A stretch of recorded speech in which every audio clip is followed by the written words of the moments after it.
One day সিরিজে white ওয়াশের দুঃস্বপ্ন ভুলে ঘুরে দাঁড়ানোর মিশনে কাল নামছে বাংলাদেশ। 3 ম্যাচ সিরিজের প্রথম টি-20-র আগে ঢাকায় বসেই একাদশের ঘোষণা দিয়ে ফেলেছেন বিসিবি সভাপতি নাজমুল হাসান পাপন। নেপিয়ারের ম্যাকলিন পার্কে বাংলাদেশ সময় দুপুর 12টায় শুরু হবে এই ম্যাচ। আর এমন কন্ডিশনে টি-20 জেতা যে সহজ হবে না এটা টাইগাররা বেশ ভালো করেই জানে বলেছেন দলের সহ অধিনায়ক সাকিব আল হাসান।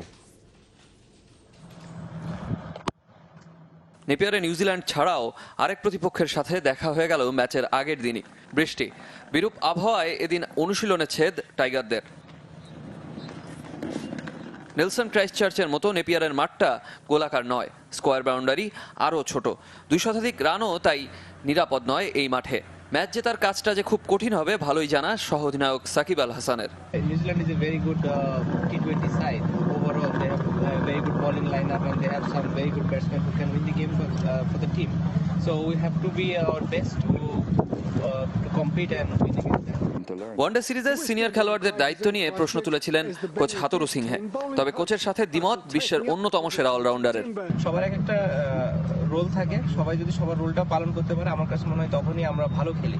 বাংলাদেশ টিম যখনই জিতছে আপনি খেয়াল করে দেখবেন আমার কাছে মনে হয় কন্ট্রিবিউশন কিন্তু 4-5 জন করছে, বোলিং এ 2-3 জন করছে, ব্যাটিং এ 3-4 জন করছে। দ্বন্দ্বের এমন গুঞ্জনের মাঝে হঠাৎই হাজির বিসিবি সভাপতি। ঢাকায় বসেই ঘোষণা দিলেন প্রথম টি-20 একাদশ। ইমরুল তামিম তো আছেই, সাব্বির 4 নম্বরে নামবে, রিয়াদ, সাকিব,